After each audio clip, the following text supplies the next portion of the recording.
The year was 1967, and British football was at an all-time high. Manchester United clinched their second league title in 3 seasons, taking the title from Bill Shankly's resurgent Liverpool side. Leeds United had recently competed in the Intercity Fairs Cup final, losing out to Dynamo Zagreb of Yugoslavia. North of the border, Scottish football was enjoying its best ever season, with Scotland having recently defeated World Cup winners England 3-2 at Wembley. Rangers narrowly lost to Bayern Munich in the European Cup Winners' Cup final, and Kilmarnock reached the semi-finals of the Intercity Fairs Cup, losing out to Leeds United. On the 25th of May 1967, in front of a crowd of 45,000 people at the Estadio Nacional, Lisbon, Celtic became the first British side to win the European Cup, beating Inter Milan 2-1. They did so with a team comprised of 11 homegrown Scots born within a 30-mile radius of their stadium. However, as season 1966-67 closed, a number of British teams were invited to take part in a new season, which would last from May to July, but this would take place in America. Jack Kent Cooke was a Canadian-American businessman who owned the Washington Redskins of the NFL, the Los Angeles Lakers of the NBA, and the Los Angeles Kings of the National Hockey League. He led a group of sports business owners to create the United Soccer Association. The United Soccer Association was in direct competition with another fledgling soccer organization known as the NPSL, and both organizations were in a hurry to establish themselves as America's Soccer League.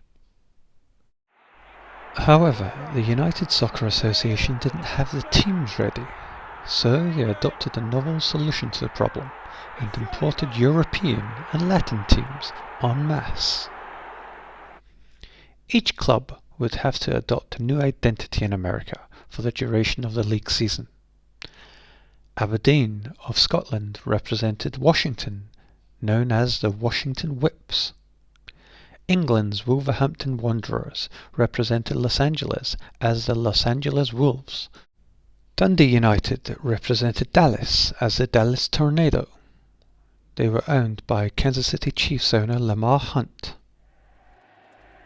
The brilliantly named Cleveland Stokers were really Stoke City and featured the legendary England goalkeeper Gordon Banks.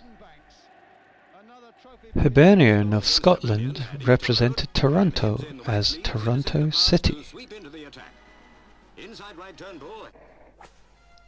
Shamrock Rovers of Ireland represented Boston as Boston Rovers, and the Detroit Cougars were actually Glentoran FC. Other international club teams also represented American cities. ADO Den Haag of Holland were known as the San Francisco Golden Gate Gaels and played home games at the legendary Candlestick Park, which was a former home of the San Francisco 49ers, as well as the San Francisco Giants. From time to time, ADO Den Haag would also use the Kazaa Stadium, which was famous for its scene in Dirty Harry, starring Clint Eastwood. Italian Serie A side Cagliari were known as the Chicago Mustangs and were owned by the same owner as the Chicago White Sox, Arthur Allen Jr. Cagliari were entering the most successful period in their history at the time and would win the Serie A Scudetto in 1970. They also boasted Roberto Boninsegna in their ranks, who would go on to score in the 1970 World Cup final. Club Bangu of Brazil were called the Houston Stars and played at the Houston Astros baseball stadium, the Astrodome. The Uruguayan club side, Club Atlético Cerro, played as the New York Skyliners. The unusual makeup of the league made for unusual happenings on the park and even in the stands. attendances were rarely above 10,000 spectators, although passions could still boil over. In one match, the Chicago Mustangs, represented by Cagliari of Italy, came to visit the New York Skyscrapers, who were represented by Atletico Cerro of Uruguay.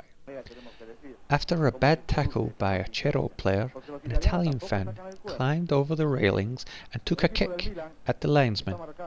Whilst local police looked on confused, a number of other Italian fans entered the field of play and attacked the referee, seemingly unhappy at his handling of the Uruguayan's rough tactics. A few days later, Cagliari, travelled to face Toronto, Hibernian. The match was ill-tempered, and the Scottish team representing Toronto came back from a goal down to go 2-1 up. The Scots netted a third goal, but this was bitterly disputed by the Italians, who walked off in protest, and the referee declared the 2-1 scoreline final. Subsequently, a riot ensued, and the officials were viciously attacked by fans. Meanwhile, the Scots and Italians fought all the way back to the locker rooms. Another bizarre moment occurred in the first ever Texas Soccer Derby match between the Dallas Tornado, represented by Scottish side Dundee United, and the Houston Stars, which were Bangu Club of Brazil. The match itself was unremarkable. However, a half-time mishap led to severe confusion. The organisers had planned for a 45-minute half-time break, which was met with refusal by angry players from both sides. As a result, the match resumed 10 minutes after the conclusion of the first half. However, this wasn't mentioned to the stuntman who was hired to deliver the ball for the second half. By parachute! Cue the ensuing hilarity when midway through the second half, a man descends from an aircraft with the ball. Only in America. The season itself lasted 7 weeks, and 2 conference championships were won by Aberdeen under the guise of the Washington Whips in the East, and England's Wolverhampton Wanderers, known as the Los Angeles Wolves, in the West. A coin toss decided that the national championship game would be played at the home of the LA Wolves.